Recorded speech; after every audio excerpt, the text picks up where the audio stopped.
আজকের এই শর্ট সাংবাদিক বৈঠকে সবাইকে স্বাগত জানাই। যারা উপস্থিত হয়েছেন, আপনাদের মাধ্যমে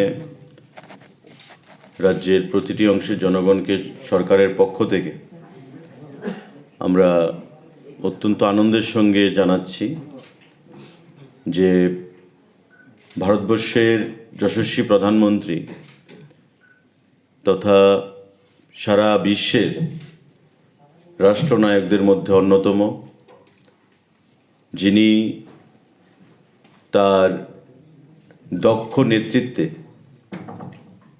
ভারতবর্ষকে পৃথিবীর দরবারে নতুন শিখরে পৌঁছেছেন এবং আমাদের রাজ্যসহ উত্তর পূর্বাঞ্চলকে উন্নয়নের নিরিখে একটা বিশেষ মাত্রায় নিয়ে গেছেন।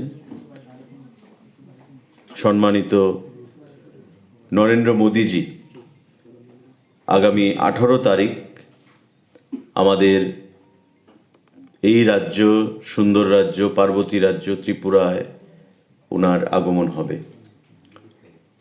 যদিও আপনারা ইতিমধ্যে জেনে গেছেন, বিভিন্ন সংবাদপত্রেও সেটা বেরিয়েছে, কিন্তু সরকারিভাবে প্রশাসনের তরফ থেকে এখন পর্যন্ত তার ঘোষণা দেওয়া হয়নি। আজকে এই সাংবাদিক বৈঠকের মাধ্যমে রাজ্য সরকারের তরফ থেকে তার ঘোষণা সেটা করা হলো।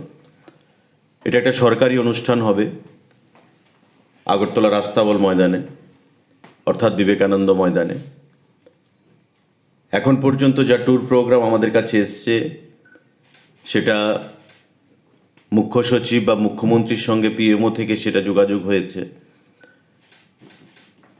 আমরা আশা করছি যে আগামীকাল এবং পরশুর মধ্যে সম্মানিত মুখ্য প্রধানমন্ত্রীর মিনিট টু মিনিট যে প্রোগ্রাম কর্মসূচি সেটা আপনাদেরকে আমরা প্রদান করতে পারব।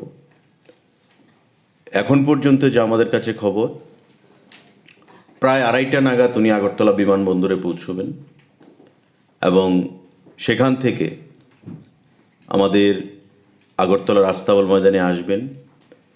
সেখানে বিশাল জনসভা হবে, ভাষণ দেবেন, বিভিন্ন লাভার্থীদের সঙ্গে জেলা ভিত্তিক হয়তোবা ইন্টারেকশন হতে পারে। তার বাইরে আমাদের বিধায়কদের সঙ্গে, মন্ত্রীদের সঙ্গে মিটিং থাকতে পারে। কোথায় হবে, কখন হবে, সেটা আপনাদেরকে পরবর্তী সময়ে জানিয়ে দেওয়া হবে যখন মিনিট টু মিনিট প্রোগ্রামটা আমাদের কাছে আসবে। তো আমরা চূড়ান্তভাবে প্রস্তুতি নিচ্ছি প্রশাসনের তরফ থেকে। আপনারা জানেন যে গতকাল আমাদের স্পেশাল ক্যাবিনেট মিটিং হয়েছে মাননীয় মুখ্যমন্ত্রীর পৌরোহিত্যে, এবং মাননীয় মুখ্য সচিবের পৌরোহিত্যেও আধিকারিকদেরকে নিয়ে একটা বৈঠক হয়েছে, যেখানে আহ্বান জানানো হয়েছে যাতে করে মাননীয় প্রধানমন্ত্রী, উনি 18 তারিখ ত্রিপুরা রাজ্যে সেখানে আসছেন, এবং আপনারা জানেন যে স্বচ্ছ ভারত উনি ঘোষণা দিয়েছিলেন সরকারে প্রতিষ্ঠিত হওয়ার পর 2014 সালে যখন প্রথমবারের মতো প্রধানমন্ত্রী হিসেবে শপথ নেন। স্বচ্ছ ভারত, যে স্বচ্ছ ভারত শুধু ভারতে নয়, পৃথিবীতে একটা বিশাল সুনামের সঙ্গে ভারতবর্ষকে অনেক উঁচু স্থানে নিয়ে গেছে। সেই স্বচ্ছ ভারত উনি যা ইচ্ছা প্রকাশ করেছেন যে আগরতলা শহর, আপনারা জানেন যে স্মার্ট সিটির শহর, সবসময় স্বচ্ছ রাখার চেষ্টা নিয়ে পরিকল্পনা করা হয় পৌর পরিষদের তরফ থেকে, কর্পোরেশনের তরফ থেকে। তার বাইরে আগরতলা শহরকে যেন আরও স্বচ্ছ নির্মল রাখা যায়, ওনার অফিস থেকে সেটা আহ্বান জানানো হয়েছে। সে বিষয়ে প্রশাসনের চূড়ান্ত প্রস্তুতি নেওয়া হচ্ছে, এবং তার বাইরেও আমাদের প্রশাসনের তরফ থেকে মাননীয় মুখ্যমন্ত্রীর নেতৃত্বে মুখ্য সচিব, ডিজিপি, আমাদের উপমুখ্যমন্ত্রী, মন্ত্রী পরিষদের সদস্যগণ প্রত্যেকে এই কর্মসূচিকে একটা ঐতিহাসিক রূপ প্রদান করার জন্য সম্পূর্ণভাবে আমরা প্রস্তুতি নিচ্ছি। আজ সকালেও আগরতলা রাস্তাবল ময়দান আমরা পরিদর্শনে গেছিলাম, আপনারা সাংবাদিক বন্ধুরাও ছিলেন সেখানে।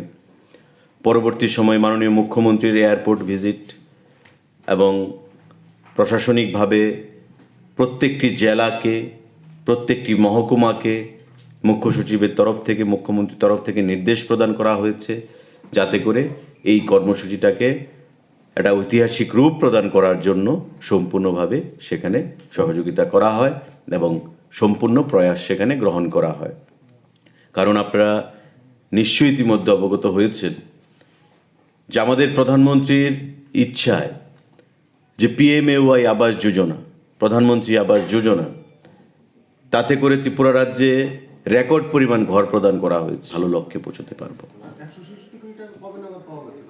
গত 3 দিন আগে আমরা পেয়েছি 166 গ্রামীণ জল জীবন মিশন প্রকল্পে। এক্স্যাক্টলি।